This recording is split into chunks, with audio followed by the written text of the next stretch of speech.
Hi everyone, welcome to another episode of the Library of Lived Experiences. My name is Samantha Loney. I am a counselor with the Barry's House and Go Métis Council.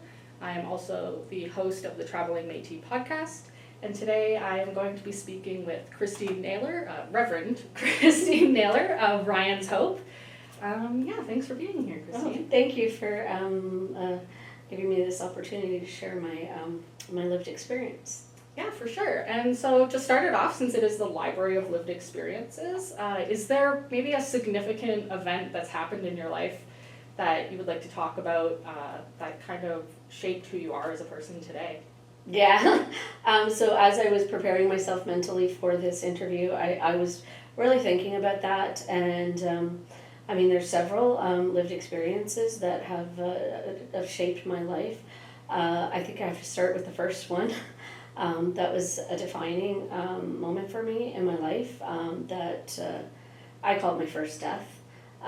So that was an experience that changed everything for me. It changed who I was, what I believed about people, what I believed about the world, and how I interacted and showed up in the world. So I think that's the place I have to start, because telling my life story with skipping over that, it wouldn't be my story. And the rest of my life wouldn't make sense. So I guess that's where I gotta start today. So I just gotta take a breath and... Yeah, no worries. I think death kind of shapes a lot of people, right? Like it kind of makes you think about life and things like that. So yeah, it wasn't my death, but I say that I died that day. Like who I was, and a part of me died, and I became like that. That experience did shape me, and it changed me. So... I met my husband in junior high school, and we fell madly and passionately in love, and we were inseparable. And I ended up getting pregnant, and that was not okay with my family. I got sent away to live with family members in the country, and I was forced to give my daughter up for adoption. So it wasn't something that I wanted to do, and until the moment that I actually left the hospital without her, I thought my family would change their mind. I thought this isn't really going to happen. They're not really going to like do this. Like they're not really going to make me leave the hospital without my baby. And so that I say the day I walked out of the hospital without my daughter, I died. I died in that moment, and that's shaped everything else that's happened in my life since that time. So like it just changed everything I believed about the world. I was like, the good girl, and I was, beloved, and like my grandfather, who I had such a close relationship with and who I adored, he came to see me when I was staying at my aunt's and uncle's house, and he told me that I had disgraced the family. I wasn't his granddaughter anymore, and I was dead to him. My sister told me I was going to hell for what I did, right? Like, these were people that I thought would always be there for me. The people, like, this was the most, time in my life at that point where I needed people the most, my support network. And they just turned on me. It was all about, caring about the family image and the shame and stigma that I was bringing to our family. And so that experience, like losing my daughter, was one thing, and you never get over that. Child loss, I've experienced 2 different types of child loss in my life, and we'll go into the other one a little bit later, but death is not the only way we can lose a child. Indigenous people know that from being separated from their children and stuff like that. And so that kind of trauma you never get over, and it changes who you are, and it shapes everything else that comes after that. So because my family, attached so much shame and stigma to my pregnancy, my daughter's birth, I never was able to get any help or support to deal with that trauma. So I live with the lifelong effects of that trauma, but it also made me lose my faith in people, in humanity, because all the people that were my family, and we had such a close family growing up, that I thought were going to be there for me, weren't there for me when I needed them most. So I did lose faith in humanity. I never lost my faith in God. My faith in God was what kept me alive. So I lived with suicidal depression after my daughter's, after she was separated from me. I was expected. My family thought I was just going to go back to school and just be a normal teenager again, and life would go on, and I would forget about her, and I would have other kids, and that was supposed to be like, okay, that happened, didn't really happen, just move on with your life, forget about her, right? And you can't do that. Yeah. You can't do that. So I live with suicidal depression, and I honestly thank God that I'm alive, because I never acted on the thoughts, but I live with them on a daily basis because the pain of trying to go through life, not without my daughter, not knowing where she was. It's a different kind of loss than the one I experienced later on, because you never know. There's this question every time you're out and you're looking and you see a child that looks like your child's age, you're like, is that my child? And like, so it really, really was hard. I never acted on those thoughts, but I had them on a daily basis. And it was God and the faith that I had that I would be reunited with my daughter one day that kept me alive, because I'm like, I have to stay alive for her, because one day she's going to go and look for her parents, and she needs to know that she was wanted and that it wasn't my choice. And that's the thing, that it really wasn't my choice. It was I learned this afterwards. There's a term for it. It's called adoption coercion, and there was this thing called the baby scoop era. And she was, like they say that the baby scoop era ended in the 1970s, but I can tell you it went well into the 80s, like at least mid 80s. My daughter was born in 1982. The social workers, all the people that were pretended that they were there to support me, they never gave me any options. They never gave me any resources of how I could be able to raise my daughter myself, because I was 15 at the time. So I was made to believe that it was my family's choice. It wasn't my choice.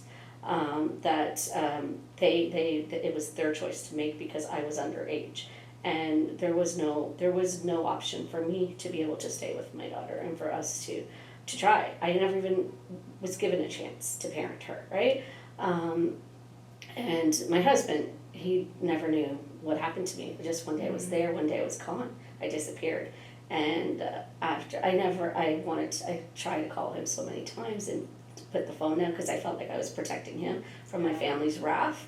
And fate brought us back together 2.5 years later, when my cousin ended up working with my husband, and he took him out one day and said, my family will kill me for telling you this, but I have to tell you what happened. And so he told my husband what happened. My husband came and found me, and everything just poured out. And he's like, I'm never gonna make sure that you never leave my side again. And we got married, and we had 3 other children together. And you think that that's gonna lessen the pain of losing your one child, but it doesn't. I had Ryan, and he was my first child that I had after my daughter was taken away from me. And every milestone with him, it made the pain worse, that loss, that emptiness, because there's a part in your heart that's for each child. So Ryan didn't fill up that hole that was for my daughter, right? So everything that I experienced with him, it just made that pain worse, because I'm like, I never got to experience that with her, right? And it impacted how I parented, because when you lose a child and you're fighting for your life, because I honestly, like I said, I live with suicidal thoughts every day.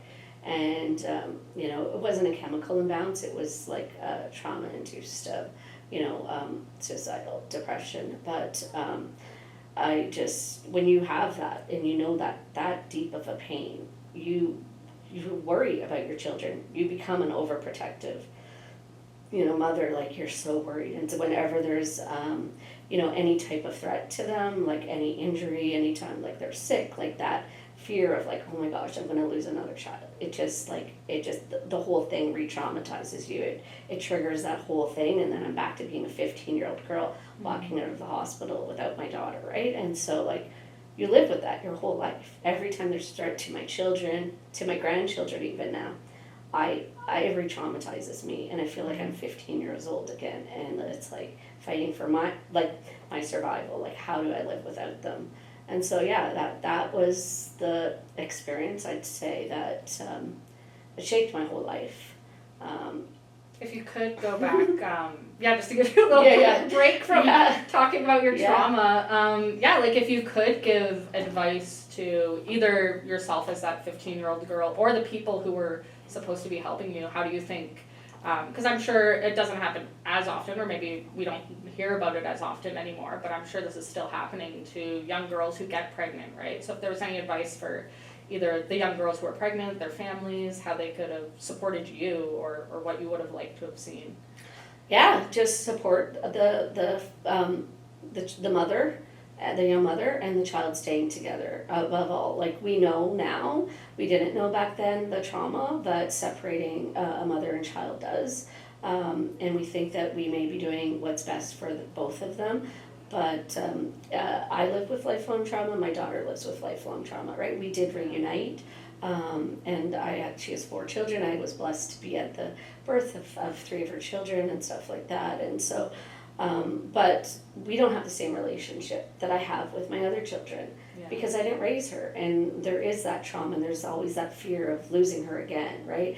And so it impacts. I don't think that my mother, I know, she never did apologize to me, and she never talked about it again. It was like that happened, and we never speak of it, and that's how it was in my family. And so I think that she thought she was doing the best thing for me because that's what they were told at that time. That was what society think. And I learned later that, the word for it is adoption coercion, and that it was the adoption industry is a big industry, and, it's a money-making industry. And I learned later that my daughter was what was classified as a blue ribbon baby. So a blonde-haired, blue-eyed baby were in high demand. And so, like, honestly, at that time, I didn't have a chance of keeping my daughter because she was, like a prized possession for, privileged families and stuff like that. And so I think any family thinking that they're doing what is right for their this young woman in their life that they care about, it's going to impact her for the rest of her life in ways that can never be undone, and her child too. And so give her support, find ways that they can be together, because you can't erase that trauma. And saying sorry doesn't do anything, even if you you're say lucky sorry.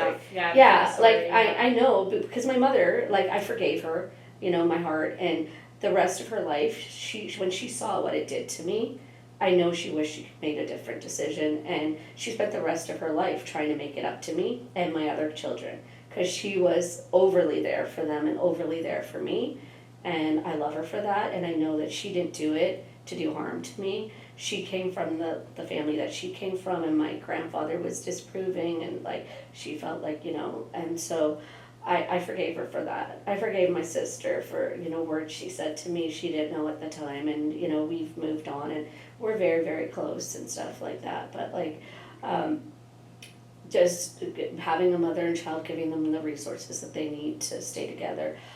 For the young woman, reach out and just keep reaching out till you find somebody that will actually support you in whatever your decision is, right?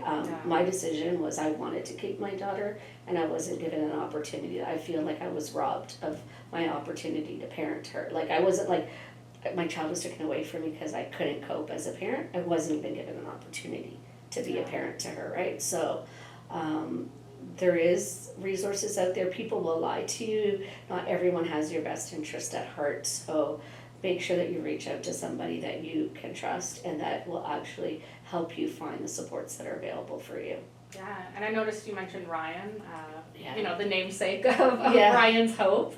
So did you want to talk a bit about that experience? Because you've managed to turn that, as traumatic as that story, which you can tell in a minute, might be, you've managed to turn that into a really positive thing for the community. Yeah, and so, like, that was my second death. Yeah. So, like I said, I've experienced child loss 2 times, but both are different types of loss. So my daughter, she didn't die, but Ryan did die. So that was like the day my world shattered, and like I felt like I died when Ryan died, but I was still here. But I didn't know how I was going to manage in the world, and all of those suicidal, thoughts that I thought I had dealt with and that had left me came back because the pain that I was in was so intense, and this world didn't make sense to me anymore, that I just wanted to die. And my husband was feeling the same, right? Like the first month after Ryan passed, we couldn't get out of bed. We were just so lost. We wanted to be with Ryan.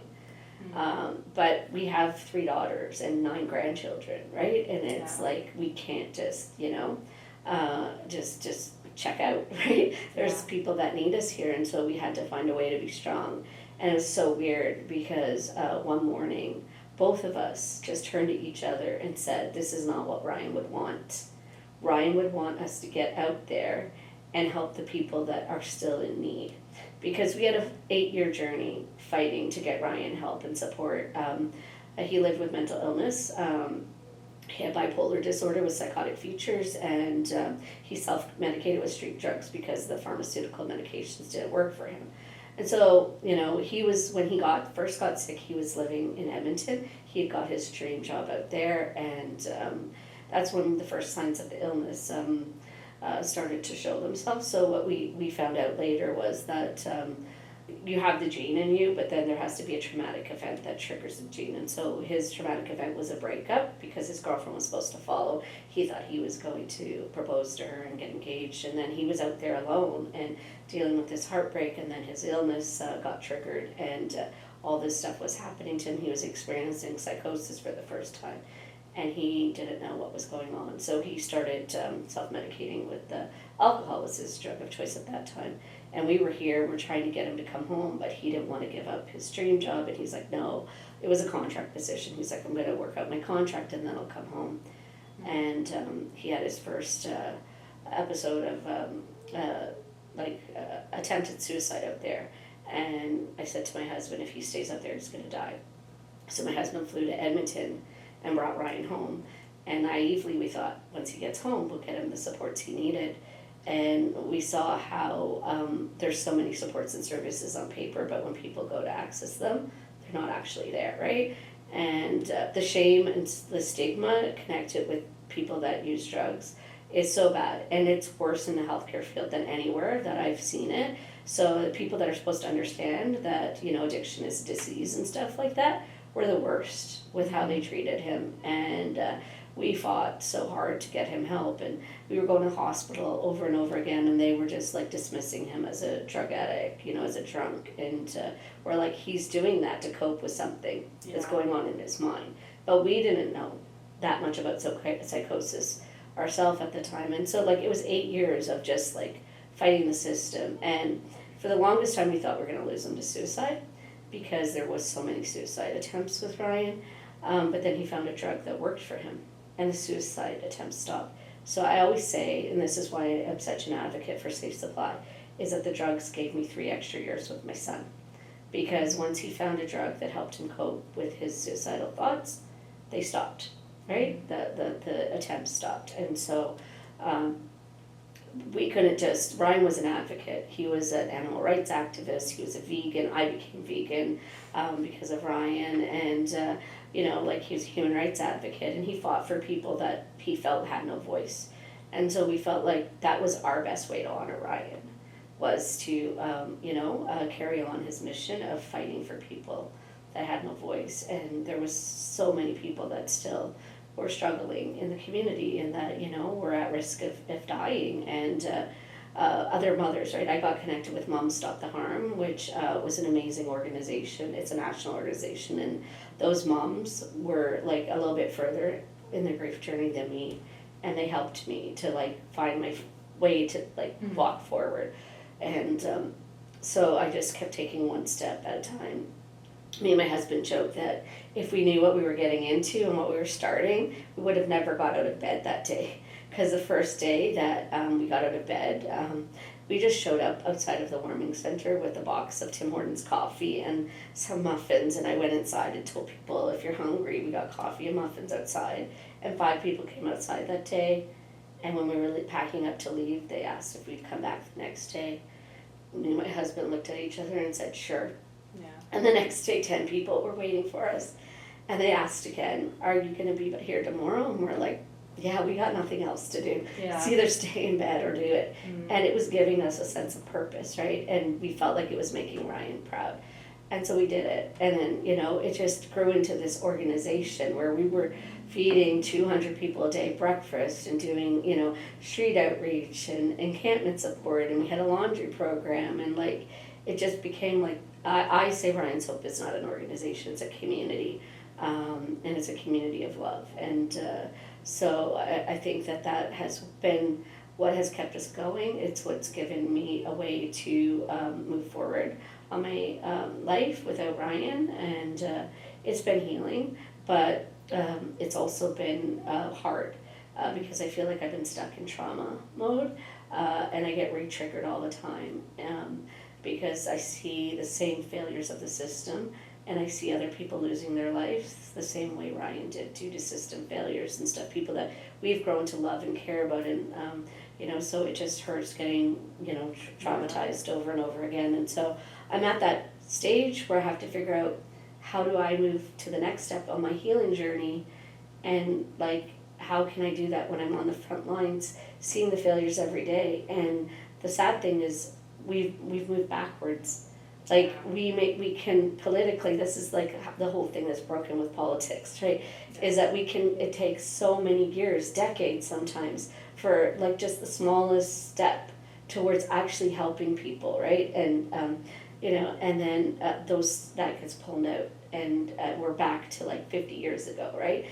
And the way we are right now with the criminalization of people who are homeless, who are living in poverty, who use drugs, who have mental illness, it's frightening and it's scary.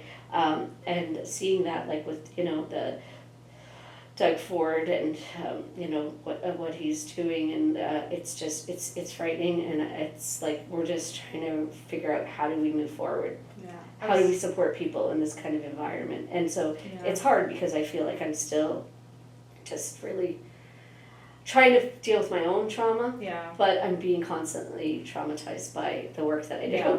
No, I was going to say, it feels like you're taking on like a lot of the weight in the community. I know the work that you do. Do you have any advice for, like, say someone's watching this and they're feeling kind of the same way, a little helpless with the political system, like you said, like it's about community. Is there anything you think just someone who's watching this can do to sort of help? Again, like, a lot of the weight you're taking on, but if someone else is like, hey, like I hear that and I want to help as well, right? Is there anything you think someone can, even the littlest thing that they could do to help? Yeah, just support any organization in the community. Like, I really believe in supporting grassroots local organizations, that the help is actually going, what you're giving, like whether it's monetary donations or whether it's item donations and stuff like that, it's going to actually get to the people in your community. I think that's the best way to do it, is to think globally but act locally, right? So I really feel that that's the best advice. There's a lot of people that we support in the community, so that I'm a reverend now. I became ordained, so that's part of my journey too. And the reason that I became ordained as a minister it's not anything that was in my plans to be, but doing the work that we did with Ryan's Hope, we served breakfast for a long time outside of a church, and people kept coming and they kept wanting to talk to the minister and go inside and pray and stuff like that, and we were not allowed inside the church, just to serve outside of the church. And so our volunteers would always keep bringing the people to me and said they're looking for the minister, they want someone to pray with them, and I'm like, but I'm not a minister. They're like, but you can pray, right? And I'm like, yeah, I can pray. So my faith is what kept me alive all these years. I've never lost my faith. I have a strong personal relationship with God, but I thought, these people are reaching out because they feel like they need their own minister, right? And they're feeling like they're not welcomed into the traditional church. And so I became ordained as an interspiritual minister, so that I could minister to people in our community in a way that was meaningful to them. So I am a Christian, but I lead by example. I lead by love, but I don't tell people what they should believe and stuff like that. And so that's why it was important to me that I would be ordained interspiritually, so that I could support all the people in our community, because we have members in our community that are from all different faiths and all different spiritual backgrounds, right? So yeah, that's been part of my journey, and part of the work that I do through that is grief support for people and stuff like that. So a lot of families that have experienced multiple losses due to suicide, due to traumatic griefs like overdoses and violence and stuff like that, and as well as frontline workers that have lost multiple people in the community that they care about, and they're just supposed to just show up the next day for work and keep on doing the same thing, right? And you see it takes its toll on those workers that are on the front line, putting their heart and their soul into this work every day. I have a story that I love. There's actually two stories that I love, but I'm going to share the wisdom of the geese, because I think that that's really important.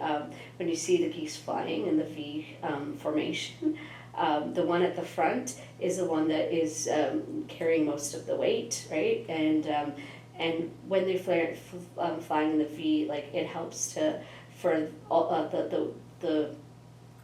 the flight to be a little bit easier, because they're picking, the ones on the back are picking up the whatever the wind, I can't say it right because I'm not a scientist, but anyways, aerodynamically, there's a reason that they fly that way, because it lightens the load of those on the back. And so what happens is, if one of the lead geese gets tired, they fall back and someone else gets into that position, right? So I think that that's important for us, those people that are on the front line and doing this heavy type of work, is that we need to give ourselves permission to, like, I'm tired, I'm going to pull back. I know I'm trusting someone else is going to take that lead position, and when I'm able to, then maybe I'll move up a little bit in that V formation again. So I kind of feel like that's where I am. I've taken a little bit back. I just came back from Ottawa, having a beautiful week-long visit with my daughter there and my grandchildren, which was well needed. We need to remember self-care is important, because if you don't put on your own oxygen mask, how can you support anybody else, right? So we need to give ourselves permission to take care of ourselves, or we're no good to anybody in our community. And so I think that's an important lesson for everybody that does this type of work. Yeah, well, thank you for sharing your story, and of course we're going to go and ask more people to share their stories as well. I know you were really vulnerable and shared some things. Do you have any advice, say we're approaching people in the community asking if they want to tell their stories? Do you have any advice for them after this experience sharing yours today? Yeah, so this was kind of like the first time I shared fully my story, because I felt like the last 5 years I've been dealing with the grief and trauma of losing Ryan, and so I couldn't really speak about my trauma of losing my daughter. I did speak of that trauma the first time about 15 years ago, when I spoke publicly for the first time after two of my daughters lost friends to suicide. And they were feeling all the mix of emotions that come with that type of loss. And I said to them, your friend's loss is not going to go in vain. We're going to make sure it means something. So I spoke publicly for the first time about my own struggles with suicidal depression. And I was really scared when I did that at the first time. And I was afraid of the shame and stigma, because I had felt like I had been in a 30-year self-imposed silence, because I felt like I was walking around with a scarlet letter on my head that my family put there, and that I allowed to stay there. And when I spoke freely for the first time, I know that it hurt some members of my family, and that wasn't my intention, and I made sure that they knew that that wasn't my intention, but I felt that sharing my story was going to do more good, and it was going to help people that were struggling, whose lives might be at stake.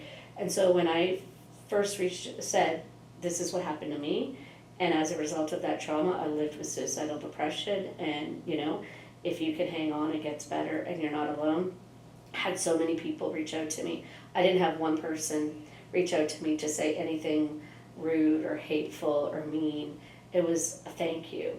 Thank you. I don't feel alone now. I thought that I was the only one that struggled with these thoughts. And I think when we share our story and we are vulnerable, it gives other people permission to share their stories, and it makes it less scary and less threatening for them to do that.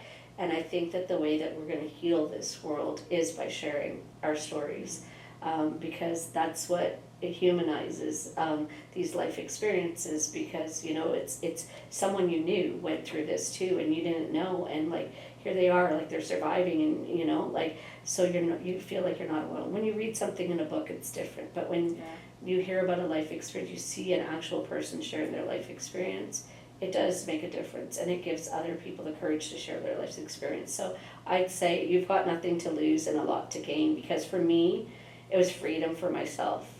I didn't have to feel like I was like having to carry this like deep dark secret around, and it was healing. And since I spoke for the first time, I've become like a mental health advocate, and it's helped me in my healing journey to be able to be free and not to have to hide who I am anymore, right? So, Thank you for sharing your story. And if other people want to share their stories, they can reach out to Ryan's Hope or Simcoe Community Media, and we'll be happy to come listen to your stories.